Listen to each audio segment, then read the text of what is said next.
on the West Coast. But hey, you know what? They got radiation. You know what? Dying's fun. Okay? But we're going to keep you safe from Al-Qaeda, who they publicly run. There's a special invitation from Peter Thiel, the Bilderberg Group member trying to take over the libertarian movement, an event to be held the following date and location for the Ron Paul campaign. We're going to be talking about that. Boy, that's interesting. Going back to Alfred Adask. Alfred, a lot of breaking news while you're here today, but let's get into this now. You were talking about how worldwide, and I've looked it up, in the Codex Alimentarius and all this, it says humans and other animals.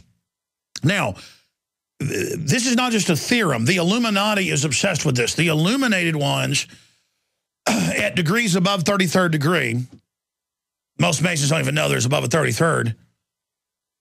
And I'm not saying this is even a Masonic conspiracy. That's only one branch of this and a thing they use to like gather people who they think are well-meaning to control the good guys around them. The evil wants to be protected by a bodyguard of good. It's very sophisticated. So they've got all these well-meaning men like George Washington, you name it. He found out about it, wrote letters about it, so they killed him. Folks, just Google George Washington's letters on the Illuminati. It's incredible. That's the Library of Congress. You can read it, signed by him as he was battling them. But the point is that yeah, he said that the Illuminati was taking over the Masons. They took him over. It's kind of like when Winston Smith pops in the door and there's O'Brien to torture him. He says, O'Brien, they got you too? And he goes, yo, they got me a long time ago, but I'm ranting. The point is that it's all about how we are the animals or the profane. We are seen as cattle. And this even goes back into the Old Testament. You know, other tribes and groups that didn't follow what the Israelites were into were the Goyim. So Goyim, cattle, chattel. That's why the Constitution and Bill of Rights, and as you know, it is a title to those that were free. If you understood the riddle, they said, free men. No free man will be barred the use of arms or property.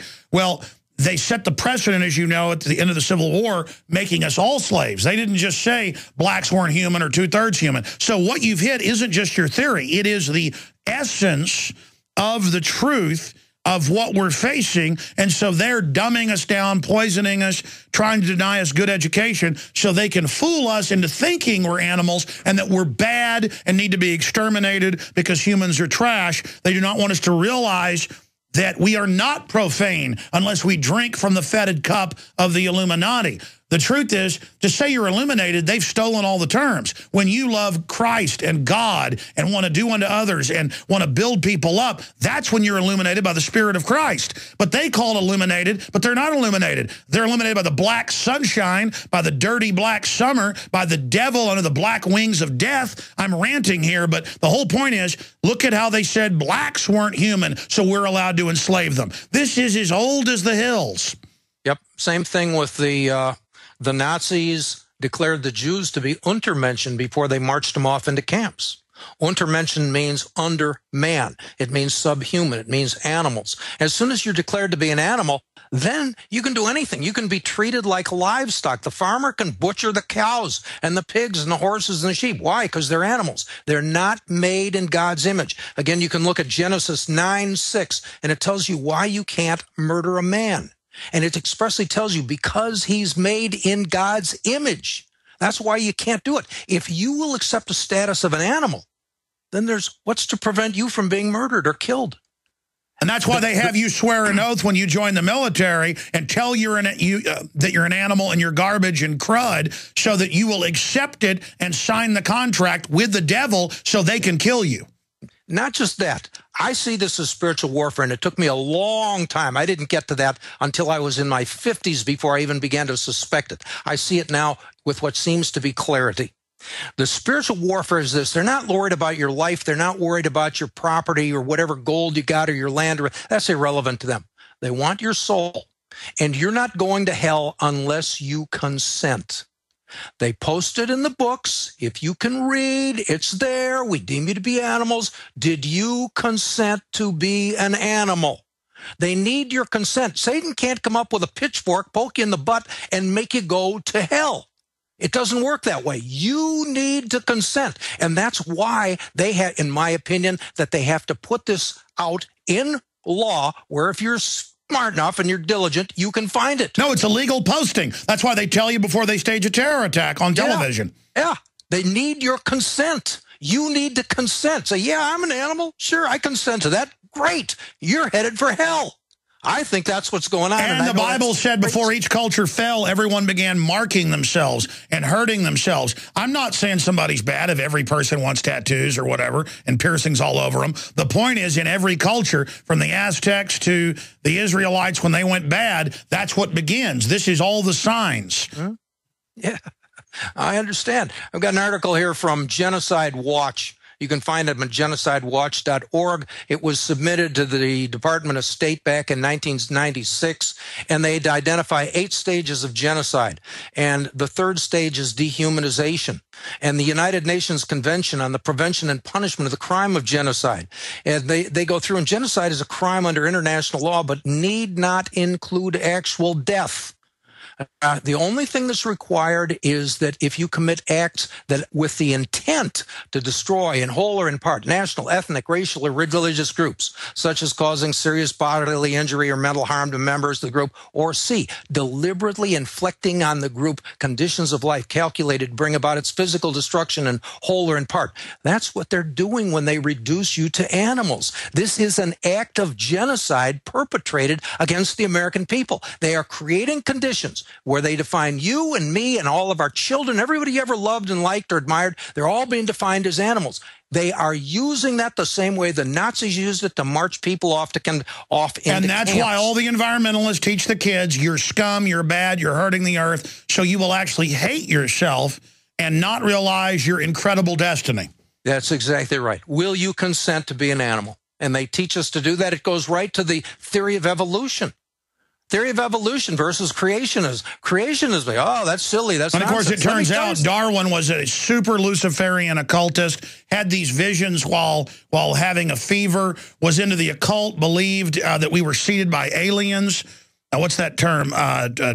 Panspermia. I mean, this was a devil cult that came up with this to get us to consent to be their slaves, to get us to opt in, to think it's cool to say we don't have free will. It is the ultimate joke. They don't want you being spiritual, folks, because they are totally spiritual. They traffic in men's souls, as Revelation says. Yeah, I agree with that 100%. I don't know. This is spiritual warfare, and that's a very difficult concept to understand. Again, I didn't even begin to suspect until I was in my 50s. You find this late in life. I wish I'd have known when I was 25 or 30 years old. It would have made an enormous difference in my life. But I appreciate that if people hear this, they say, oh, spiritual warfare, the guy's crazy. Well, maybe, but I don't think so. You look at this long enough, you begin to see, and you say, oh, my God. And it's when you do see it's spiritual warfare, it's encouraging, it's empowering. You begin to realize, my God, the Bible is real. God is real. These people really, they believe in God more than most Christians.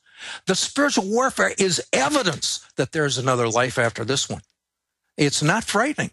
It removes you from fear when you begin to see, oh, yeah, I'm fighting these guys, but they're going nowhere next life. And they're angry. They are so angry. Next time, they're screwed. Well, I mean, they take on the spirit of the God of this world. They hate life. They hate humanity. Well, the devil hates God's creation. And that's why these people burn with hate at our healthy families. They burn with hate at everything. That's why they poison our food and our water. They love hurting God's creation. And we are God's greatest creation. Now, continuing here, breaking this down, I want to get into the other points. We've covered this with you. You know, every time we've been on, probably 10 times, the point you just made, but that was very eloquently said. Let's move quickly now to the organic law of the United States, significance of the national debt, why the Bible says you can't kill a man. You already mentioned that. World's first economist, that's a great breakdown you engage in. And if you really know what you're reading there, yeah, it makes perfect sense. You know, the 7 good years, the 7 bad. The purpose of the Second Amendment, the foundation for liberty and sovereignty. Hit it. Well, sovereignty is the big deal.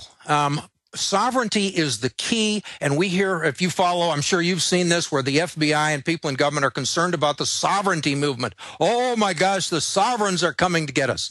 This country was based on the idea that every man was a sovereign. This is expressed by the Supreme Court in the case of Chisholm versus Georgia, year of our Lord 1793. That's only 18 years after the Declaration of Independence. Yeah, about 18 years. If you're not sovereign, then the king or the bureaucrat is God. That's what it comes down to. The question about sovereignty is who's the boss. And if I'm a sovereign, and that's why the Bible's so powerful. The Old Testament. It's not saying some king is God. It's saying God and then man. You're in charge. God, in the American law form, God is number one. We, the people, as individuals, are number two. And government is number three in this hierarchy of authority. Government is intended to be our public servant because we are sovereigns. Compared to the English law form that existed at the time of the American Revolution. God was number one. King of England was number two. Government was number three, served the king, and the people were number four, down at the bottom of the pecking order. And the reason they were number four is because only the King of England received his rights directly from God. All else were subjects because they did not receive their rights directly from God. The government fears the sovereignty movement because if people ever understand the spiritual foundation on which this country was built, they're going to have an argument that's going to be almost irresistible. Well, it's a contract. I mean, in all cultures, the devil deals in contracts. Well, so does God. We have a contract from God that we can execute. And we have turned our back, much the same as Esau. He turned his back on his birthright. Back in the Bible, he sold his birthright for a bowl of pottage. And God later in the Bible, he says twice, he says, Jacob I have loved, but Esau I have hated. And he doesn't explain in the Bible why he hates Esau, but I believe it's because Esau turned his back on the birthright. When he despised the birthright, which ultimately emanated from God, he expressed his contempt for God. He didn't know what he was doing. He was just a dumb... And see, let me raise this, because it's such a great discussion. I don't fear physical death. I fear my bloodline and my family being good people dying. I fear that that I would have evil children. I fear that birthright would be desecrated. I mean, that's a spiritual understanding I have that no one even taught me. But I feel the birthright stretching back into antiquity, and I feel it stretching forward. Well, it's the same thing with the unalienable rights that were declared in our Declaration of Independence. That is unprecedented in Western history. It's the first time any country, at least since the time of judges in the Old Testament, stood up and said, no, all men get their rights from God. And by virtue of all of us getting our rights from God, we are all elevated to the status of sovereigns. We are relieved from being subjects, and we become sovereigns above government rather than subjects under government.